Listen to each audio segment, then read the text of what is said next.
Good morning. So happy Sunday. Nata sa gamay nga uma. Bisita. Then naglampas-lampas kay gitanam na kay ginagmay nga bingala og tubo. Tigwayan magkanding. So ato kilapas-lampasan aron basin rag makasabot ra og niya ang katigway ba. Nga ay gilampasan naman.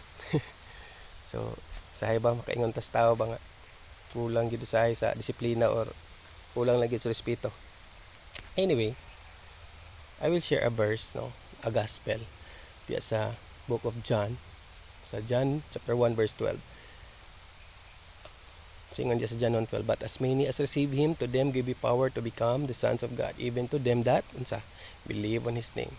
Okay, so yes, nay mo insist ana no nga awa motuog yun. Motuog ka lang. So anyway, I respect that. But ibantay mo sa gingon sa John, sumpay lang ana, ingon sa 13. Not the will of man, nor the will of the flesh, but of God, no? So, pagbote sa Dios ang kinsay mo tuo sa 12. Nana siya mabasa sa 1 John 5:12, no? Nga, he that hath the Son hath life. Sa Bisaya nga translation gitawag diya nga, ang nagabaton sa anak may kinabuhi. In short, unahon kag buhi. Dili ka pwede mo tuo nga wa kay kinabuhi ba? Dili pwede nga nituo sa kaya din kanay kinabuhi. Dili pwede. He that hath the Son hath life, no? So katong na nituo sa anak adunay kinabuhi. Unahon kag buhi aya kamo tuo. Sa ingon sa Acts 13:48.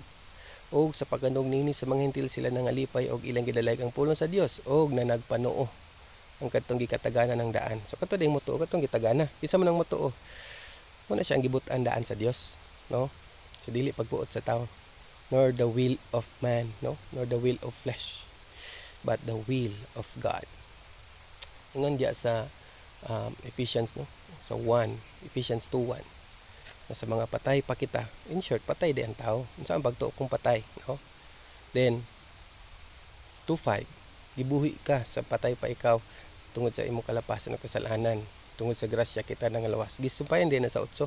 For by grace are ye saved through faith, and that not of yourselves. It is the gift of God.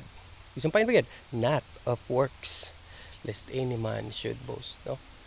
So giklaro lang maigsoon nga ang John 1:12, that's the very evidence nga ikaw itagad kinabuhi sa Ginoo. So once nga tagaan kag kinabuhi sa Ginoo, unsa na nga kinabuhi? Spiritual life, no? Gitawag na siya espirituhanong kinabuhi tungod kay ang tao patay lagi. Episodos 1, sanglit patay kamo tungod sa mga kasalanan ug kalapasan. Gibuhi kamo, no? So buhion day ka. Nga naman, patay gani. So unsa ingon sa 1 John 5:12? He that hath the Son hath life, no? Ang nagabaton, ang nakapanag-iya, no? Sa anak si Jesus Christ man. Ang nagadawat kang Jesus Christ adunay unsa kinabuhi. In short na kinabuhi. Aya ka makatuo. Kinahanglan ka buhion. Kay nabaday tao nga motuo bisan siya patay, no? So nga na maigsoon. Actually ang espiritu sa Ginoo mo ay magdikta, mo ay magpasabot, no? Nara na sa Bible maigsoon nga dili lalison, no? Dili kinahanglan sa binuang ba, no? Kanang uban mong good kay maglantugi para lang mailan nga maayo, no? So ana, so di na maayo maigsoon. So ako lang gi-share maigsoon nga ang John 1:12, but as many as receive him, to them give he power to become the sons of God, even to them that believe on his name. So kinsa ditong mo believe, katong gitagad kinabuhi, espirituhanong kinabuhi. 1 John 5:12, he that hath the Son hath life. Sa ingon sa John chapter 3 verse 5, marvel not that I say unto thee, ye must be born again. Muna siya. Dagan salamat sa pagpaminaw. Kanata sa farm. Mini farm ni, sagbuton kayo. Actually, nana ni mga tanom, no? Di lang kay gakanian. So, bisita ta dere. So, nasuta na to nga lagi di panigway. Salamat sa pagpaminaw. Salamat sa suporta, no? Padayon sa pangalagad diya sa Ginoo. Have a nice day.